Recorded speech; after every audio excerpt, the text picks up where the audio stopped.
2013 ആ കറുത്ത ദിനങ്ങൾ തമിഴകത്തിന്റെ രാഷ്ട്രീയ ചരിത്രത്തിൽ നിന്നോ വിജയുടെ ഓർമ്മകളിൽ നിന്നോ ഒരിക്കലും മാഞ്ഞു പോകില്ല. കാരണം തലൈവ ടൈം ടു ലീഡ് എന്ന ചിത്രത്തിന്റെ ഒറ്റ ടാഗ്ലൈൻ അന്നത്തെ മുഖ്യമന്ത്രിയും അണ്ണാ DMK അധ്യക്ഷയുമായ ജയലളിതയെ എത്രമാത്രം പ്രകോപിപ്പിച്ചിരുന്നു എന്നത് പരസ്യമായ രഹസ്യമാണ്.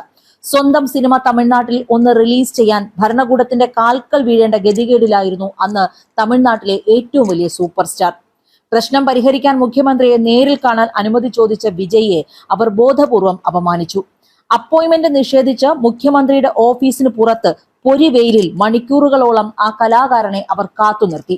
സിനിമാ വ്യവസായത്തിന്റെ നിലനിൽപ്പിനായി അദ്ദേഹം എല്ലാം സഹിച്ചു. എന്നിട്ടും ആ പെൺസിംഹം കനിഞ്ഞില്ല. ഒരാഴ്ചയോളം വൈകി മാത്രം തിയേറ്ററുകളിലെത്തിയ ആ ചിത്രം സാമ്പത്തികമായി വൻ പരാജയത്തിലേക്ക് കൂപ്പുകുത്തി. അധികാരത്തിന്റെ ഉരുക്കുമുഷ്ടിക്ക് മുന്നിൽ ഒരു സിനിമാ താരം എത്ര നിസ്സാരനാണെന്ന് വിജയ് തിരിച്ചറിഞ്ഞ ആദ്യ നിമിഷമായിരുന്നു അത്. അടുത്തത് വിജയ്ക്ക് അവാർഡ് വേദിയിൽ ഉണ്ടായ അപമാനമാണ്. കൂട്ടിന് വിക്രമും ഉണ്ടായിരുന്നു അന്ന്. ഒരു പ്രമുഖ അവാർഡ് ദാന ചടങ്ങിലേക്ക് ഔദ്യോഗികമായി ക്ഷണിക്കപ്പെട്ട അദ്ദേഹത്തിന് നേരിടേണ്ടി വന്നത് സമാനതകളില്ലാത്ത തഴയപ്പെടലാണ്. മുൻനിരയിൽ അർഹമായ ഇടം നൽകാതെ സാധാരണ കാണികൾക്കിടയിൽ പോയിരിക്കാൻ സംഘാടകർ ആവശ്യപ്പെട്ടപ്പോൾ ആ സൂപ്പർ താരത്തിന്റെ മനസ്സ് എത്രമാത്രം നേറിയിട്ടുണ്ടാകും. തമിഴകത്തിന്റെ പ്രിയ താരത്തെ പൊതുമധ്യത്തിൽ അപമാനിക്കാൻ നടന്ന ഗൂഢാലോചനയായിരുന്നു അതെന്ന് അന്ന് പലരും അടക്കം പറഞ്ഞു. എന്നാൽ അവിടെയും കലയുടെയും സൗഹൃദത്തിന്റെയും മഹത്വം ലോകം കണ്ടു. അപമാനിക്കപ്പെട്ട തന്റെ സുഹൃത്തിന് കൂട്ടായി മുൻനിരയിലെ VIP സീറ്റ് ഉപേക്ഷിച്ച് ചിയാൻ വിക്രം കാണികൾക്കിടയിൽ വിജയ്ക്കൊപ്പം ഇരുന്നത് തമിഴകത്ത് അന്ന് വലിയ വിവാദങ്ങളും ചർച്ചകളുമാണ് സൃഷ്ടിച്ചത്.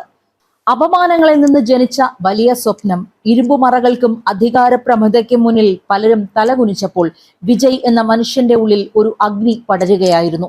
കേവലം സിനിമാ താരമായി നിന്നാൽ ഏത് നിമിഷവും ഭരണകൂടത്തിന് തന്നെ തകർക്കാം എന്ന തിരിച്ചറിവ് അദ്ദേഹത്തിനുണ്ടായി. തനിക്ക് നേരിട്ട അപമാനങ്ങൾ ഇനിയൊരാൾക്കും ഈ മണ്ണിൽ നേരിടരുത് എന്ന ഉറച്ച തീരുമാനത്തിൽ നിന്നാണ് അധികാരം എന്തിനു വേണ്ടി എങ്ങനെ ഉപയോഗിക്കണം എന്ന് അദ്ദേഹം പഠിക്കുന്നത്. അഭിനയ ലോകത്തെ കോടികളുടെ പ്രതിഫലവും താരപരിവേഷവും വലിച്ചെറിഞ്ഞ് അദ്ദേഹം ജനങ്ങൾക്കിടയിലേക്ക് ഇറങ്ങി. തഴഞ്ഞവർക്കും അപമാനിച്ചവർക്കും മുന്നിൽ കേവലം ഒരു പാർട്ടിയല്ല, തന്റേതായ ഒരു രാഷ്ട്രീയ സാമ്രാജ്യം തന്നെ അദ്ദേഹം കെട്ടിപ്പടുത്തു. കാലം കാത്തുവച്ച കാവ്യനീതി ചരിത്രം എപ്പോഴും അവസാനമായി ചിരിക്കുന്നത് തോൽപ്പിക്കപ്പെട്ടവർക്കൊപ്പമാണ്. ഇന്നലകളിൽ വഴിയരികിൽ കാത്തുനിർത്തിയ അതേ അധികാര സിരാകേന്ദ്രത്തിൽ ഇന്ന് തമിഴ്നാടിന്റെ മുഖ്യമന്ത്രിയാകാൻ തയ്യാറായി ഇളയ ദളപതി വിജയ് ഇരിക്കുമ്പോൾ അത് ചരിത്രത്തിലെ ഏറ്റവും വലിയ പ്രതികാരമായി മാറുന്നു.